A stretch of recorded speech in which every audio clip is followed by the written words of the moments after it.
Recording started.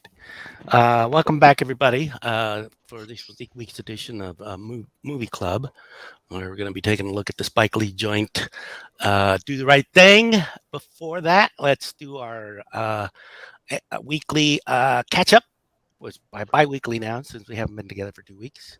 I thoroughly enjoyed having Eliza out for a visit last week, and Thank you. we you got home pretty early. We could have totally done movie club last week. But anyway, Yeah, I was sleepy once I got home. I oh, crashed. right We on. But yeah, could have. we could have if I'd been stronger because I got home at like 11. Like way early. You sent me a text and I was like, why are we postponing movie club? I was just worried I Anyway, was going to be tired. well, yeah, and then you're gone all week, and then the first thing you do is get back on a movie club with people you were with all week. But anyway, how's everybody else's week going? Going good. Chilling. Good. Going good. Good. Yeah, Glad. nothing really new to report. All right. Well, we were reporting that the dogs are under the weather.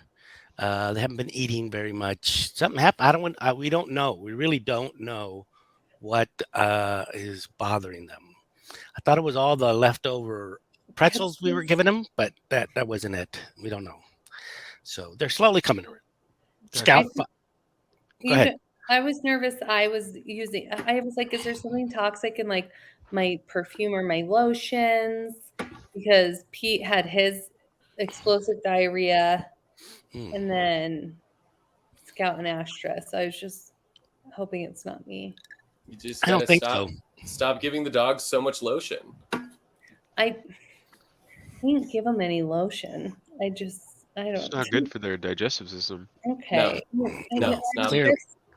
Clearly, it's not. Sparky is poisoning them. Well, we didn't know. I mean, that's the hard part. We don't know what, and we've taken them both to the vet, and the vet really can't tell us, I bet they'll still bill you though. Oh, yeah. Just tell you to make some rice. Luckily, you all know. Well, they won't even eat rice. Well, actually, Scout did finally eat some rice and hamburger meat yesterday. So, anyway. Anywho, so, Couscous, anything to report? What's up going on? Not much. I'm training a new person at work, which is always fun. I like training a lot. And yeah, we're good. My sales projections and goals for this quarter are very high. So yeah, we're nose to the grindstone this week. But it's good. It's fun. Have a good time. Nice. I was just trying to figure out when a quarter ends. I've been jobless now for 2 months. I can't even remember. It's every 3 months. So, and the quarter started last month. So June, July, it ends end of August is when the quarter ends. So, Oh, okay. yeah. And so, and we need to sell a lot more. So, Got it. So it's a lot of pop-ups and it's a lot of store visits, lots of lunches, lots of din-dins and all that kind of stuff. But we haven't had a KC rep the entire time I've been with my company. And now we do, and that's a big market. So I think we should be able to do really well. That's cool. I just watched Tommy Boy for the first time last night. So they go on the road to sell to save the company. So if you need Nice. I'm essentially Tommy Boying right now. Yeah, perfect. I haven't seen the movie, but It's good. It's really funny. yeah, nice. What happened to Pops? I don't know. I think we just lost him. His internet's got a stomach ache. Oh no. Probably, yeah. It's got the flu. No, Dang. it's not. The computer flu? Not the computer flu. A little virus. I mean, Is what size is Sparky now? as of today, he's the size of a large, what's it called? A large cauliflower. Wow. Cauliflower. Interesting. 16 inches Hey, long. my computer just shut down. Sorry, guys. That's No, so you're good. weird. Welcome Okay. back. 16 inches long, and Hold on, guys. I got to take a phone call. okay. Wow. Back end smooth as ever. Do what you need to do. He could be anywhere between 2.5 to 3 pounds. I'm gonna wager Whoa. he's closer to the 3 pound mark. If I know anything about my baby, Yeah, that he's a he's big boy. a chunky baby. That's good though. And 1 pound is just penis. Yeah, definitely. Damn. A third of his body weight. Third of his body weight. Just straight unit. Straight unit. Oh my god! I asked Chuck last night. I was like, I hope Sparky has like a good sized penis. Is that weird to say? Like, is that weird for a mom to want or think about? And he was like, I think you just want what's best for him. And I was like, Yeah. I agree. That's all I'm trying to. That's all that's coming from. I mean, it definitely helps. Like, it definitely doesn't hinder your life to have a solid sized penis. Right. So Absolutely. Welcome back. I'm back. Did you get a new phone? Who? Me? Yeah. I mean, a while back. I mean, Oh, it just looked different. S22 Ultra. When are you gonna get an iPhone? Never. Why would I? Because your whole entire family is on the Apple ecosystem. That's probably the biggest reason Dad wouldn't. He's not a conformist. yeah, That was one of my takeaways from our week together. yeah. Okay. Well, good to know. The Good to know illusion you. that hating popular things makes you more interesting. All right. It doesn't. So, let's dive into the review. So this is a 1989 Spike Lee movie. Do the Right Thing. I think A this Spike was Lee Spike Lee what? joint. Ah, Spike Lee- oh, okay. Spike Sorry, Lee joint. Didn't I think- understand. I think this was his third movie. Yeah. So, and like a lot of many great directors, when they set the bar high, it's kind of early. It's kind of hard to match that, and I think he's done some other work that I think has been impressive. I don't know if it would ever really be as equally as impressive as this. Tells the neighborhood of it tells a story of a neighborhood in Brooklyn, I believe.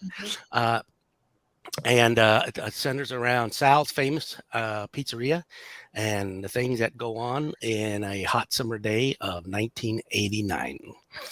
I do think that this movie has opening credits that can rival Enter the Void, but so Different vibe. different vibe. Oh, totally sure. totally different vibe. But did you catch how? Did you catch how they're, all throughout the opening credits, he's doing red, white, and blue and stuff like that, the colors of the United States flag. I thought that was kind of cool. I'm interested to find out what you guys thought of the movie. There were parts of the movie where I was like, oh, this is a nice little slice of life. There were parts of the movie where I was like, this is weird. And then there were parts of the movie where I just thought it was dumb. I loved the vignette style. I love vignette style storytelling, right? And I like Luke said, I'm like a big fan of slice of life stuff, and I really, really love this era in culture and fashion and all of that. And this movie had that in and then some, which was really good. I liked the movie a lot. I think it's an incredibly important film. And I think that Spike Lee is a very important director, right? I'm not crazy about everything that he does, right? I don't think that he deserved to be on that space shuttle getting flown into the sun on The Simpsons with Rosie O'Donnell and stuff like that. But I do think that I do think it's a bit from The Simpsons, Okay. or they're it's like a bunch of people that are terrible, and Spike Lee's in there, and I'm like, why is Spike Lee in there? Yeah. It's the 90s, dude. People hated Rosie O'Donnell in the 90s. Oh, okay. Or at least Roseanne? yeah, Roseanne was good. Roseanne was really I liked Roseanne. But anyway, I did I do think that looking at from like a 2023 lens, right, it almost seems like quaint isn't maybe the right terminology, but it just seems like it's like when I watch like political satire from like the 1990s, I'm just like, well, we've lapped this in reality a million times over, and it was hard to not feel that way in while watching this movie. With that said, I do think that this movie had a tremendous amount of foresight in terms of how the systemic aspect of racism is very prevalent, right? Like I was very surprised. I always thought that this movie was a reaction to the acquittal of the Rodney King like cops, right? And like those riots, but I was very surprised to find that this was before that, right? And so so I thought the movie had good foresight, and I don't know. I thought it was well done. I liked the way that it was shot. I liked how campy it was at certain times. And I thought the message was very interesting. Like I initially went into the movie thinking like, and while I was reflecting after the movie, I was just like immediately like, well, did Mookie do the right thing? Right? Like it's the big aspect of that. And I think that is maybe not the right question to be asking, right? Like I think Mookie's like response, and especially at the end of the movie, is maybe not the entire point, right? And it's not about Mookie. It's more about the situations that Mookie has been presented in the film, right? And it's less about did Mookie do the right thing, and it's more about like what is the right thing and your individual perception of morality, right? I will say that the only people that objectively didn't do the right thing, cops that murdered Radio Raheem. Spoiler alert.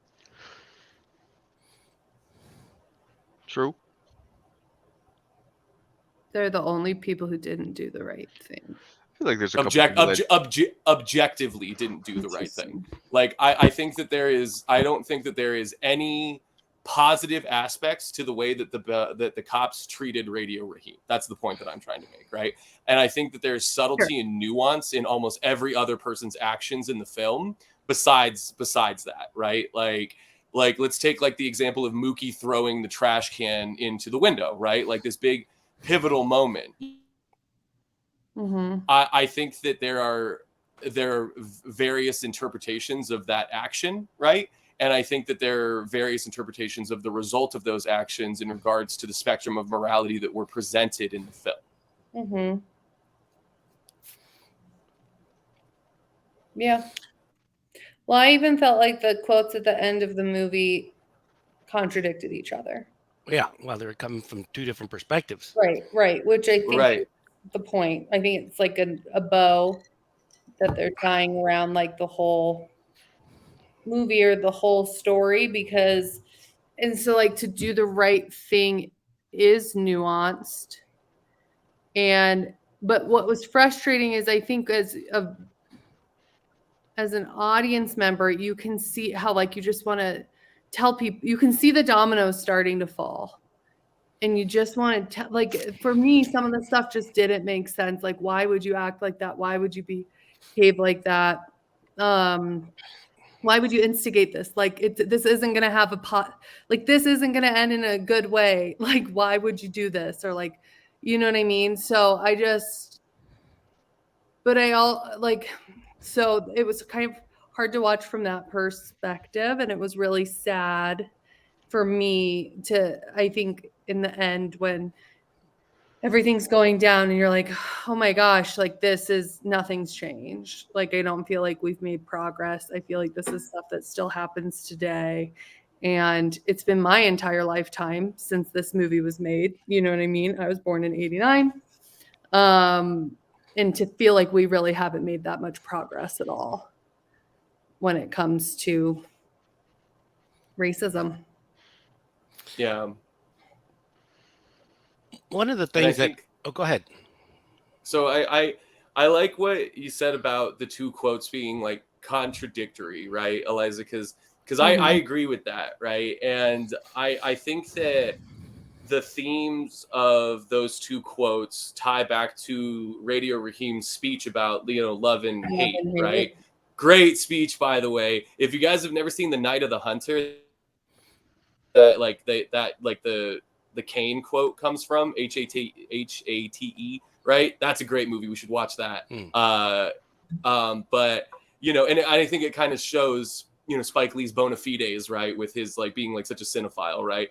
But anyway, I digress. But I think that the dichotomy of those two quotes, right, and the contradictory aspects of those two quotes tie in to one of the main themes of the movie, right? Is that and showing that picture of Dr. King and Malcolm X at the end as well, right? It shows that the static between love and hate is the nodes of existence, right? That's you individual and as a person, and that is morality, and that is the human condition, right? Is trying to find a balance between love and hate, right? And I think that a lot of this movie comes down to the nuances between black and white. And another thing that you said that stuck with me, Eliza, is the domino effect, right? Because I think the first domino is knocked over as the movie is getting started, right? There's the heat wave, right? Building and building and building and building and building, more and more and more people, causing more and more discourse, the fire hydrant, all of this stuff, right? It bursts literally at the end. Something bursts into flames and the heat is out of control, right? And I think that once and I like that the movie didn't riot, right? The movie ended showing these two people who had respect for each other, who had the common ground of operating and running this business, right? And even though Mookie is really nonchalant and kind of passive through most of the movie, right, until that big pivotal scene, I do see a genuine camaraderie between him and Sal. And at the end of the film, right, Sal is not great. He'll get the insurance money, sure, but really the person who gets hosed on that is Mookie still, right? He's worse off. He doesn't have a job anymore, right? Sal will bounce back from that, and then Mookie is really the one who's going to suffer, right? He doesn't have a job. He's going to have to go get another one, all this stuff, right? And I think that's where that Malcolm X quote really hit for me, and Eliza, what you're saying is that it is frustrating because it does feel like we're on the treadmill a little bit with these issues, and there's another Malcolm X quote comes to mind, right? Is if you stab me in the back 9 inches and you pull the blade out 5 inches, that's not progress, right? And so interesting for sure. Rewatching it, I had forgotten that Radio Raheem was actually choking Sal. And I thought it was just I didn't know they had gotten to that level of violence on his part, so, and once again, it's, he took up, even though Sal busted up the radio, he didn't actually physically hit Radio Raheem. And then Raheem's the one that crosses the line of physical violence, which and like I said, I'd forgotten that. I'd forgotten that was a component of the story. So I think the use of color in the movie is fantastic. I think some of the things he does with camera angles really helps drive the uneasiness of the situation. There were scenes where the camera was tilted or up, shots from the bottom up, really severe angles and things like that. And I think he starts to do more of that the further he gets into the movie, just to heighten that tension. And I think that's one of the other things I love from a motion picture perspective that he did with this work. So yeah, there was a lot more Dutch angles than I remember in my initial viewing. Yeah.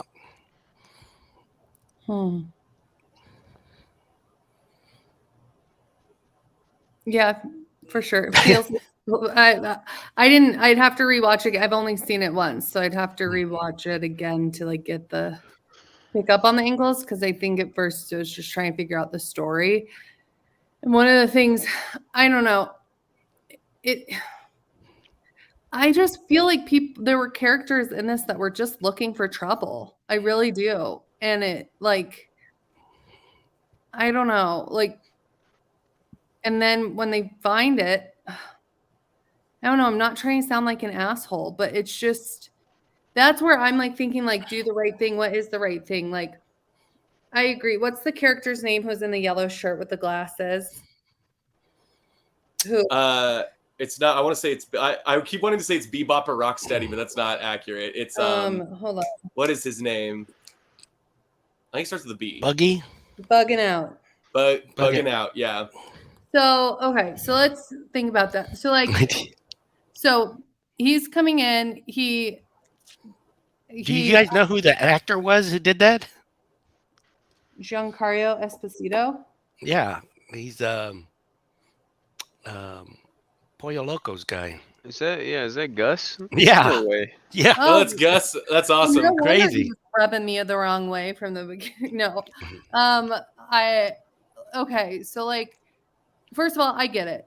$2 more for extra cheese in 1989 does sound like a lot of money for extra cheese. I'm not sure I'd I pay thought that it was today. No, it was $2 for extra cheese. That not $2 more. The slice is $1.50, and if you want extra cheese, it's $2. So it goes up 50 cents. Okay, well, That's an okay markup, I think. That's reasonable. I thought he meant it was $2 Wait. for extra cheese. I love when he takes the Parmesan That's cheese. a 33% markup for cheese. At first, I've got to be honest. I was thinking $2 more for cheese. That is insane. Like, I would be upset too. But now that it's 50 cents, now I'm even less on his side about this cheese situation.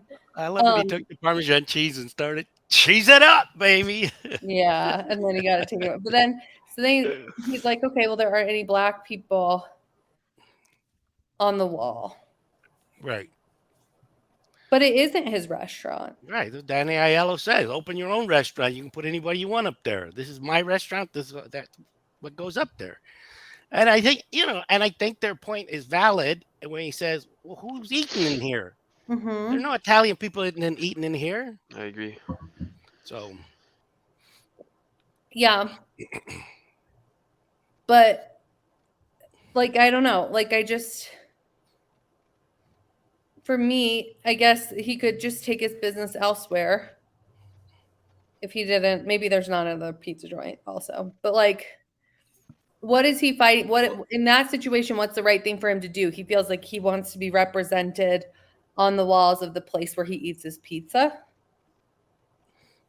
Yeah. Why is that a big deal? Because when marginalized communities aren't represented in or traditional media, it creates an understanding that it's not normal to be a person of color, right? That's why a lot of people get defensive about, voice actor representation or correct color casting and things of that nature, right? Because it's about the light switch of like, this is right or this is wrong. It's the spectrum of feeling, right? Which is not always logical, right? And I think that all of us on this podcast have chosen a hill to die on sometimes that isn't logical, but we feel like we need this. And that was my interpretation of Bugging Out, right? And I think that's why Mookie acting at the end of the movie was so powerful for me, because if Bugging Out had thrown that trash can, you would have been like, yeah, like for sure, right? But Mookie, who's been, neutral, like ostensibly, right, in not just these issues, but in raising his child, in his job, in his attitude towards everything that he interacts with, I think that it shows that, like, you can only get pushed so far, right? Well, and I think, go ahead, Dad. Go ahead. And I think you brought up the real point earlier, is that he's shooting himself in the foot by doing it. And whether he knows it or not, or whether he cares about it or not, he knows that action is going to go further than just throwing a trash can through a window. That's fine. That can be done. But I, I think he knows they're going to burn the place down. And he, it's that whole, Yeah, he's pissed off, but it's also that component of him not caring whether he's going to have a job the next day or not. You know what I mean? That's, yeah. Well, I think the point is that right at that point in time, he cares more about he does personal self-preservation. Yeah. Right. And I think that that's an important shift for Mookie's character.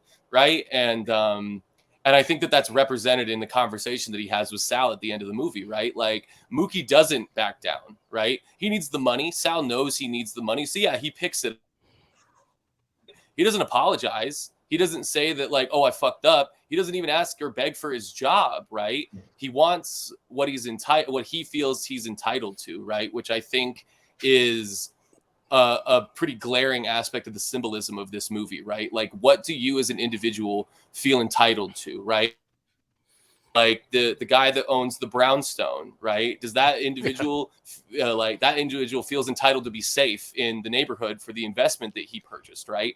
And at the same time, Bugging Out has the entitlement and the right to feel safe in the neighborhood that he was raised in, right? And I think that idea of safety is so different from my experience as a white person to the Black community, right? Because for me, safety is like, oh, I don't want to get like robbed, right? Or like I feel safe around the police all the time. I interact with the cops all the time in rural Missouri, right? And I don't feel like they're going to hurt me, right? But there are a large number of people that exist where it is a reality that the police could hurt them and not suffer consequences in a lot of cases, you know? And so I think that this film is fundamentally important to how you perceive reality from your linear perspective and your experiences, right? Like discourse exists because individuals have different experiences and perceptions of those experiences, right? That's the core of why you think something would be or something would be wrong, right? You know, mom used to tell me this story about this guy she worked with, right? And he would say horrible things about Black people, right? Like oh yeah, like they're savages or like they're whatever, right? You know, and I feel uncomfortable even paraphrasing some of the things that this guy said, right? And it turns out that every day when he went home from school, a group of Black kids beat him up bad and hurt him, you know?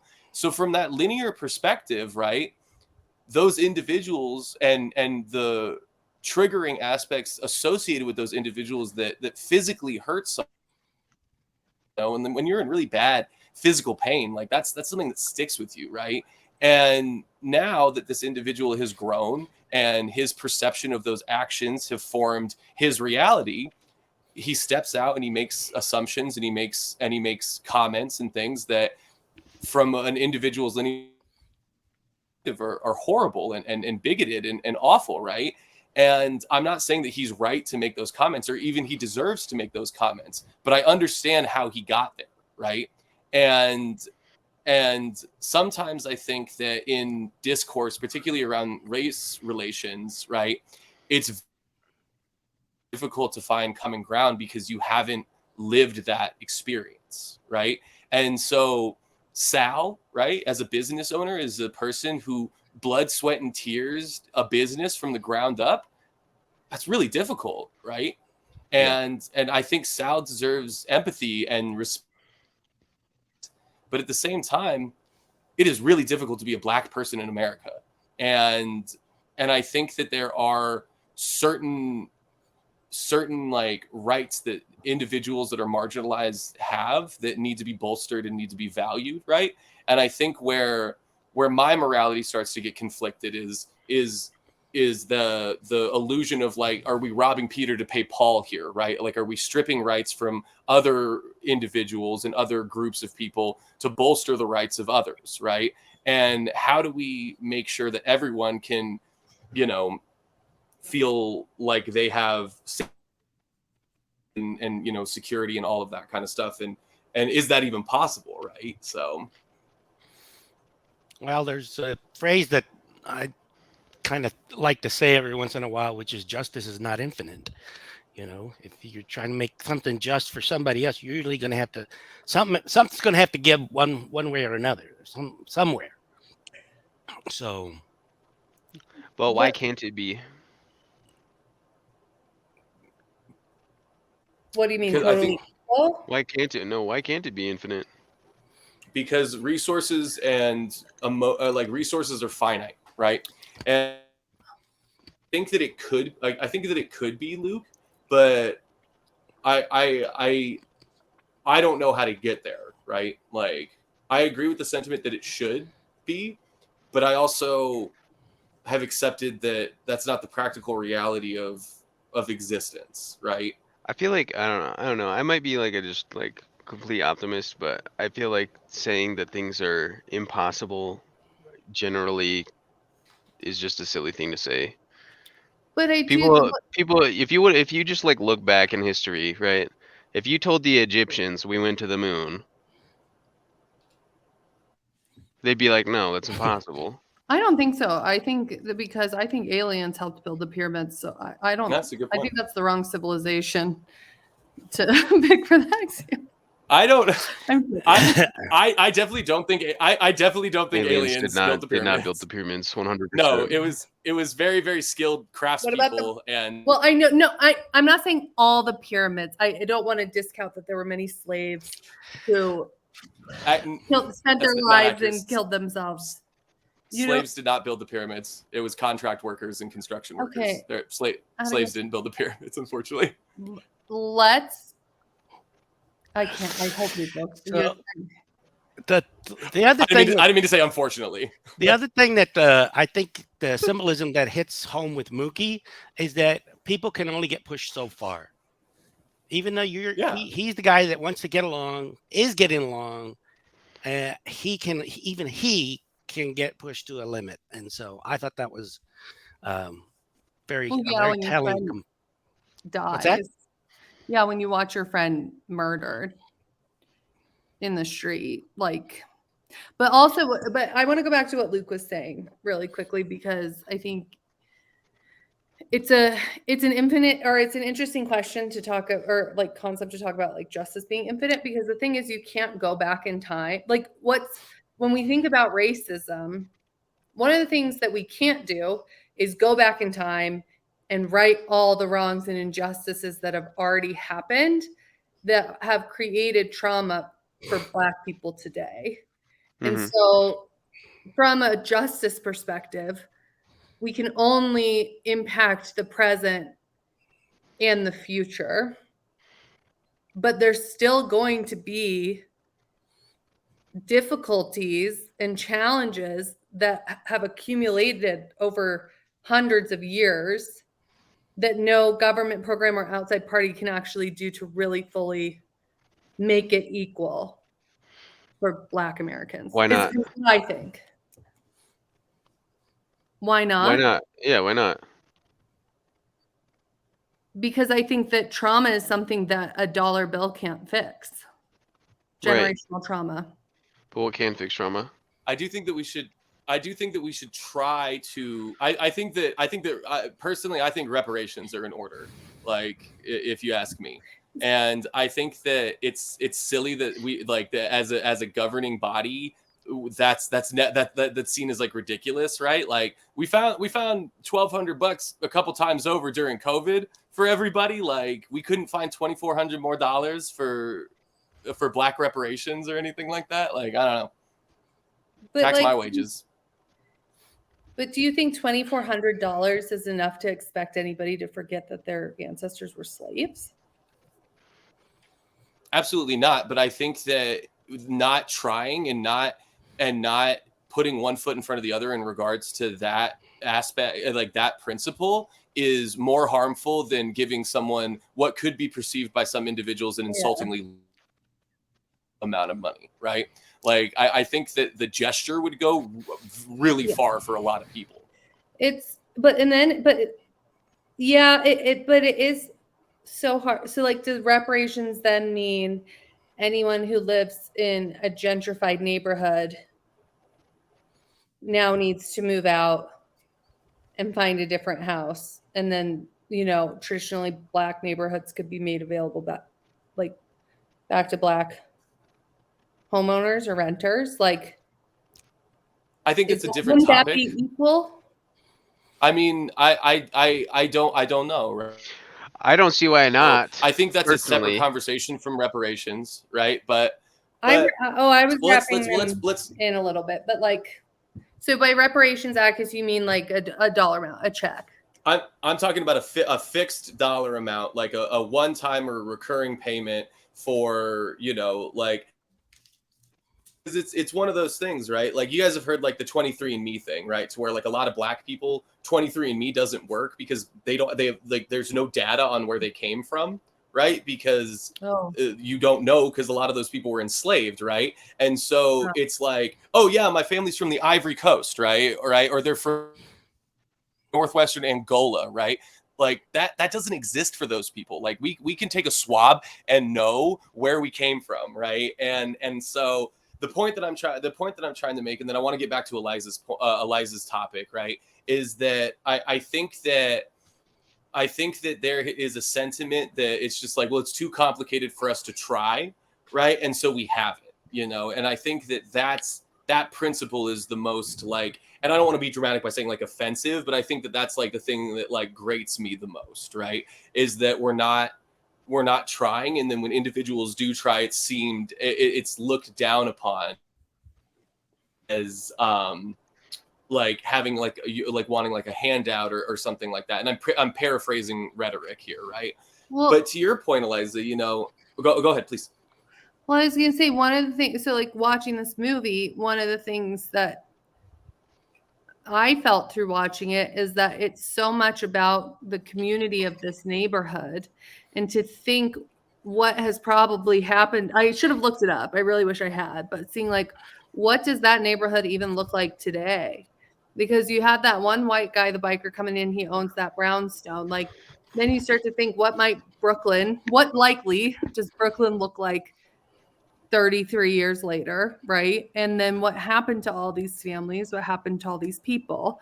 And what also really was interesting to me, and I was thinking about but didn't get the clear answer on, like, we see two businesses in this neighborhood, and one is run by the Italian Americans and one is run by the Korean family.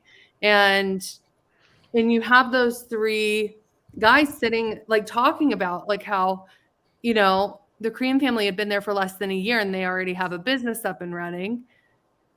But and what wasn't totally answered, or what's implied, or I guess what my brain started trying to figure out on my own, was like, well, why would that be? And like, is it truly that building that was boarded up wouldn't give a lease to any of the Black people in the neighborhood? Or is there like funding they couldn't get? Or like, what was it? Like, truly, because like, I think that was the implication of the like of all of the denial loans, right? So there was like that giant class action lawsuit against JP Morgan, Chase Manhattan, where they, you know, essentially proved that, you know, Black people of the same income, same neighborhood, same everything were being denied loans that white, Korean, or let's say like Asian people were not. And so to me, I read that as a representation of the frustration of that aspect, right?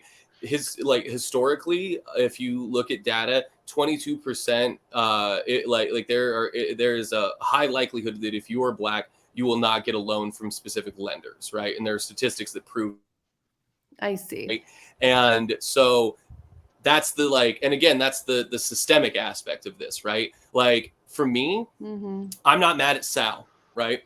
I'm not mad at Sal, right? To be 100% honest with you, I'm not mad at the cop that killed Radio Raheem, right? I'm not individual, right? What I have an issue with and what I have a problem with is the system that sets people up and facilitates individuals to behave and act in that way, right? Because like, look, I know that I've had a lot of rhetoric of like, hey, fuck the cops, you know, screw them, like all that kind of stuff. I've had experiences and conversations with individuals. Chris, our brother, right, who is an EMT, he has a very different relationship with the police than me, someone who's been a career pot dealer, you know, even though I've done that legally, right? I have a very different relationship with the police than my brother, who's an EMT that works side by side with them, does, right? Mhm. And so for me, again, like I'm not mad at police officers anymore, right? I'm mad at the laws and the rules and the legislation that allows individuals to act deplorably with absolutely no consequences. But that's the whole thing about the movie Atticus is like, yeah, there's a system and there's laws and there's all this stuff, but a law didn't kill Radio Raheem. A person did. And it's like maybe he felt protected or reinforced or motivated from a system, but it's individual people doing the right thing or not doing the right thing that leads to this. Do you know what I mean? But I mean, you can just look at like I the police do. as like an unhinged system that allows anyone to just join, no prerequisites except no criminal record, right? And it's I think like the point that I'm trying to make, Les, is that like nodes of individual behavior that are reinforced by a bad system is what I'm upset about, right? Because it's not a case of good apples and bad apples, right? It's a case that like the how we are set up as a society is not it set up to hold every individual accountable, right? In the same way, right? You can see that in my industry, right? There are a lot of people that own cannabis businesses that are white or that are you know, or whatever, right? You know, and there are a lot of black people and Hispanic people that are still in jail for possessing cannabis that is less than like a gram of weed, right? And so I and again, like I'm not mad at the CEOs of the new cannabis companies, right? But I am mad at the system that's keeping those people that are in jail for no, like, for my perception, no reason, right? Like if we have new information about a narcotic, right, and it's changed rules that were once in place, right, let those people go, right? Why are they still in jail, right? And I think that there's a lot of reasons that go into that, you know. And I think like the devil's advocate, right, is that, well, those people shouldn't have broken the law when the law was in place, right? But now that the law is different, shouldn't we change our perception of those individuals' actions, right? Yes, I agree. Because laws are supposed to be like what you define is acceptable for society, right? It's guidelines for operating in society. And if, you know, we were wrong about those guidelines before, and now that those guidelines are updated, those people are still acceptable in society, right? It should Yeah, never but be about I'm just breaking the saying, rules. I agree with all of that, but I still feel mad at the police officer who killed Brady Raheem, and I don't think he's absolved of the guilt. I don't think it's okay that he did that because he's working in a bad system. I still think that he murdered somebody and that that's doing the wrong thing. And I'm angry with him. I am. Yeah. No, I agree. I think it's perfectly acceptable to be angry at both the individual and the system that allows the individual to do what the individual does. And I'm disappointed also in Radio Raheem for escalating to violence in that moment. Sure. And what I saw was also like a lot of kids trying to be so tough and and I'm not trying to say, like, even thinking about bugging out, like, look, he had a cause. I think me watching this, I had to it causes you to face your own bias or your own privilege, because I can go to a pizza joint and what I'm thinking as I'm watching this, right, is like, I could give a shit if I'm on the wall of the Italian pizza joint, right? Like that's how I was feeling. So I had to, like, it took a minute to be like, why would that bother bugging out so bad? Like, why is that such a big deal? What, Lukey? I personally think of it like, so I was gonna say this earlier, but then we moved past it. But if you're eating at a place, right, and you talk to these people every day, you know, and they're just like treating you as just a dollar bill, a source of money, right, and that's it. Mhm. That's what I think it is. And when he just like is just like, hey, you know, put a black person up there, that he's just like, I just want to see that you care about me as an individual and not as like a source of more money, right? And all the people that come here are sources of more money for you, and that's why they like resort to boycotting, because that's the only value that you have in America is how much money you can give the next person. Yeah. Yeah. So And it then was I mean, Sal's true colors come up anyway. He doesn't care about them. He feels completely 100% okay using deplorable words to them, you know? Yeah. Yeah. But he does care about them. Like the mayor, he gives the mayor a job, a token job, so he can go earn some money. And you know, his son says, you know, what are you? We're not running a charity here, Pop. You know, but so I think deep down, Sal does care about him. It's just that he gets pushed too far. Also, Hmm. anyway, hey, I gotta get going. I gotta work tonight. No, So you're good, Dad. No sorry, worries. guys. Oh, it's all good. Oh, So good. obviously, I love this movie. I'm gonna give it. Let's see here, 9. Pictures of Frank Sinatra on the wall. Definitely a thumbs up from me. Rewatchability, I think there's a lot in that movie to dissect. So I think it's got a good rewatchability score as well. I'll give it 7 to 8 fun fire hydrants. It's got a pretty good rewatchability. I'll probably rewatch it again. why did they soak that guy's car? It's the attitude coming up. It's funny. I disagree. I did not think that was funny. I thought it was, oh my God. Okay. I guess I'm a curmudgeon, but Well, you are old, so I would give it 8. I would give it 8 cans of Miller High Life. nice. And I would, give it. Of course, I'll rewatch it for sure. I think there's a lot there. I think Yeah, it's through the roof. Mm-hmm. Atticus, do you feel like rating it or? Yeah, no. Sorry, Eliza. I felt self-conscious because there was a little lag in the stream, and I inadvertently cut you off as a result of it. So sorry about that.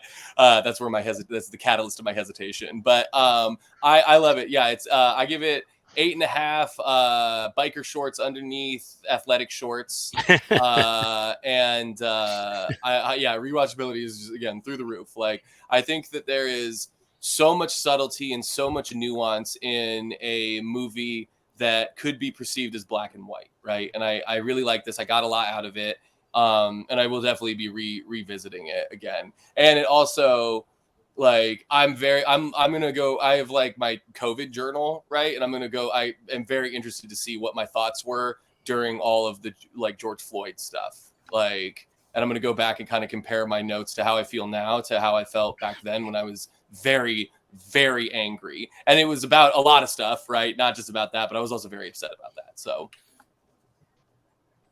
All right. So who's up? Luke? I don't know. Is it? I think I just did About Time. So. And then I did Tiptoes before that, right? God, yeah. I think you Okay, did. so it is Luke. Oh my God! I'm mad at the system that facilitates a movie like Tiptoes. Yeah, I agree. Guys, I saw the terrible movie, and I can't believe I watched the whole thing. But it was a free movie on YouTube. It's called When Time Runs Out, and it's a disaster film by the great Irwin Allen, who did like The Towering Inferno and Earthquake and all these things. This was laughably bad. I mean, it's up there with Tiptoes bad. So Nice. And it was meant to be serious too. It's just God, anyway. please don't subject us to that. Oh no, I won't. But it would definitely be a good Mystery Science Theater, 3000 to watch together. Because I think we should. I think we should break format one of these times and do like a live stream like that. I think that would be so fun. This movie would.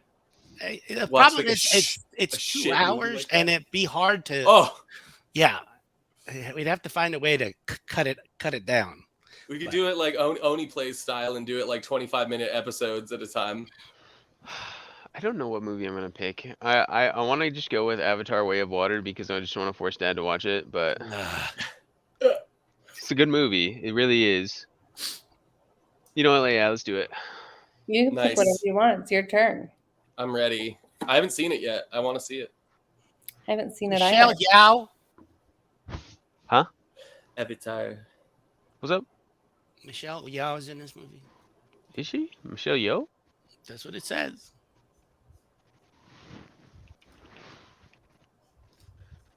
I don't think so. Oh, it does. Yeah, it does look like she's in this movie. What the? Wow. Did not know. Already blowing our minds. Jeez. Hold it. Let's get this video up. I call her Michelle Yao. Is that how it's pronounced? I thought it was Yo. I That's don't what know. thought.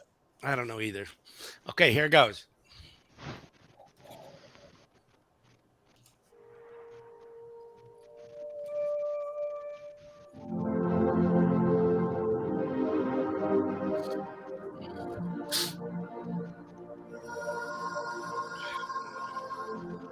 Who's that? Michelle Yao.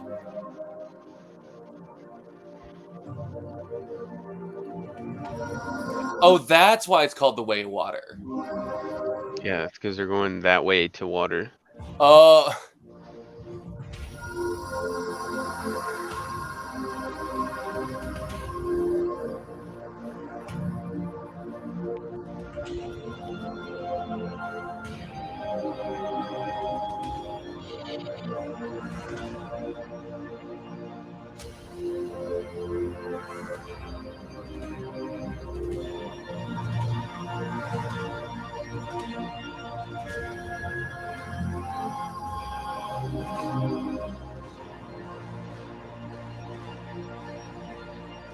I know one thing.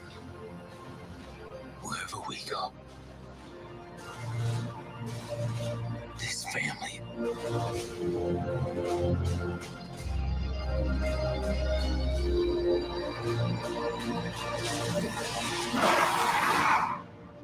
is our fortress.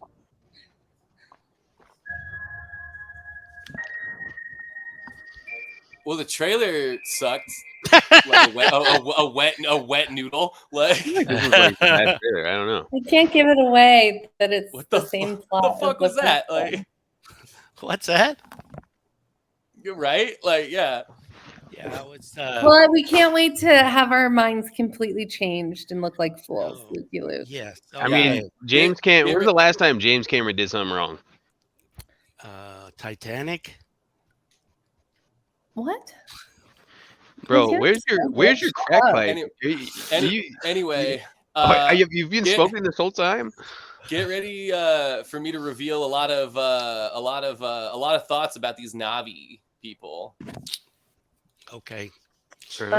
Dad, you ready for Stars on Mars tomorrow night? Oh yes, yes. I'm off tomorrow, so I'll be able to watch it in real time. Perfect. So I got Dad stuck on a pretty stupid TV show called Stars on Mars. Nice. I've been watching this show called Claim to Fame, so claim to fame. It's probably similarly stupid. All right, guys. I've been watching a no-hit run of Bloodborne. So nice. you guys want the link? Let me know.